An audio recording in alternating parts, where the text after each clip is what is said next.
industrielle de Dakar. Qu'est-ce qui fait le but de votre rencontre aujourd'hui? Alors la rencontre d'aujourd'hui, c'est une commémoration. Depuis 10 jours, nous avons deux professeurs qui sont venus de l'université d'Ural Sud pour présenter aux jeunes du Sénégal la culture russe, la langue russe, les éléments qui font du peuple russe ce qu'ils sont aujourd'hui, dans l'espoir de les inciter, de leur faire apprécier les potentialités qu'il y a avec le marché. Et donc aujourd'hui, c'est la fin de ces 10 jours d'école. On leur a donné des certificats qu'ils pourront utiliser lors de leur demande, de leurs inscriptions dans les universités. Et on a pu répondre à leurs questions, leur montrer un petit peu ce qu'il y a et peut-être quelque part aider à gérer le problème de la langue, qui est souvent un élément qui dissuade les gens de postuler parce qu'on se dit le russe c'est difficile et quelque chose comme ça. D'où vient cette idée et qu'est-ce qui est de ce programme? Eh bien, en fait, ça a toujours été le cas dans la plupart des lycées et des universités. Souvent, les universités des autres pays viennent pour parler de leur pays, pour parler de leur université. La Russie le faisait du temps de l'Union soviétique et après, il y a eu un petit arrêt, je dois dire, avec la fermeture du centre culturel soviétique qu'il y avait. Et nous, dans le cadre de notre centre culturel et de la relation que l'on a avec les professeurs et l'association des professeurs de Russie, nous avons commencé à nous approcher des universités de notre côté et les universités de Russie qui s'intéressent du Sénégal sont venues vers nous en disant on aimerait, dans le cadre du développement des relations entre la Russie et l'Afrique, venir au Sénégal, parler de nous, rencontrer des jeunes et voir dans quelle mesure nous pouvons contribuer dans l'arrivée des étudiants africains, sénégalais en Russie. Qu'est-ce que l'avantage de ce jeune-là par rapport à l'avenir concernant les relations diplomatiques? Vous savez, les relations diplomatiques entre la Russie et l'Afrique se sont beaucoup accrues ces dernières années, ne serait-ce que les deux sommets Russie-Afrique qui ont eu lieu. Et la relation entre le Sénégal en particulier avec la Russie est très grande. Plus d'une fois, nous avons des rapports qui viennent des deux ambassades pour dire que Macky Sall a parlé avec Poutine. Il est parti rendre visite plusieurs fois Poutine en Russie. Et je crois que de ce côté-là, la relation ne fait que se développer. Du côté pédagogique, nous avons 120 professeurs de russe ici au Sénégal que nous soutenons et plus de 6 000 étudiants qui font russe en LV2. Donc c'est pour eux et pour ceux qui sont à la faculté de langue russe à l'UQAD que nous élaborons ce genre de rencontres et ce genre de présentation parce que ça leur donne une idée de savoir quelle est la perspective pour eux dans l'avenir. Maintenant, quand on parle de la Russie, tout le monde sait que nous, les matières scientifiques, les matières technologiques, nous sommes parmi les meilleurs. Si on regarde l'inspection de l'agriculture, les ministères de la pêche, des mines, le nombre d'ingénieurs qui viennent de Russie sont très importants et énormes.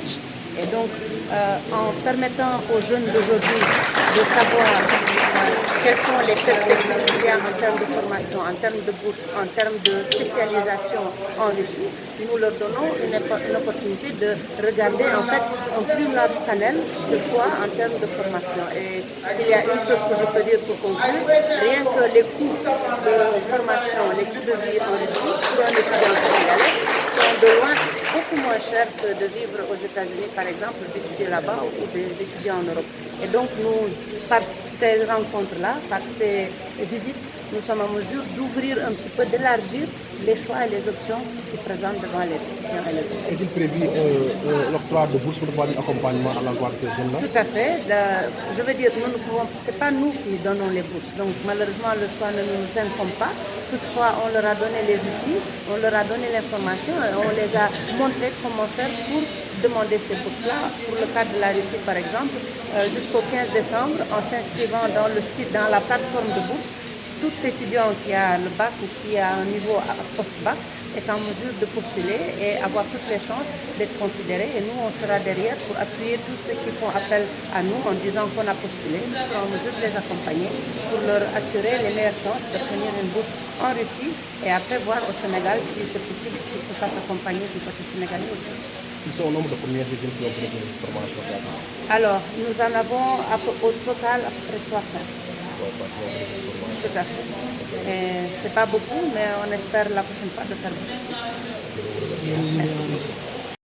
nouvellement diplômé en géosciences à l'université Cheikh Anta Diop. J'ai entendu parler de l'opportunité qu'offre l'université de Montréal du Sud par le biais d'un ami et je suis là.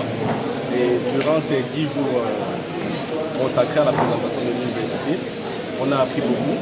Déjà d'abord sur la Russie, la culture russe et les différentes opportunités que peuvent nous offrir ces universités.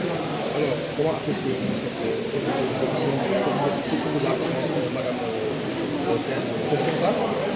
Ah ouais, on l'a accueilli à bras ouverts parce que voilà, bon, pour mon cas particulier, j'ai besoin d'une bourse pour une thèse et c'est pas donné. Du coup, quand j'ai entendu parler de cela, je me suis dit voilà, ouais, pourquoi ne pas. Et une fois sur place, les enseignants nous ont présenté les choses de manière tellement claire, ils nous ont permis de comprendre la Russie, dédiaboliser la Russie, parce que voilà, avec les médias qu'on a l'habitude de suivre, la Russie est un peu présentée de manière... bon, on ne présente pas le bon côté de la Russie. Durant ces 10 jours, on a pu voir que ce n'est pas ça et j'encourage vraiment les uns et les autres à s'y intéresser. Alors, on peut dire que cette formation nous a permis de voir faire la différence entre ce que c'est dit et la réalité. Effectivement, effectivement. Parce qu'on a eu le témoignage de ceux qui y étaient, notamment nos enseignants, et des petites vidéos qui ont été transmises, on a pu voir que entre ce qui se dit et ce qui est, il y a un grand fossé. Un mot à l'endroit de tous les étudiants ou les étudiants intéressés par le russe. Venez, la Russie ouvre ses portes aux Africains et il y a beaucoup d'opportunités. Et la Russie est très avancée en matière d'éducation, sport et tout ce qui va. La Russie est très avancée. Donc il faut venir et n'hésitez pas. Arrachons.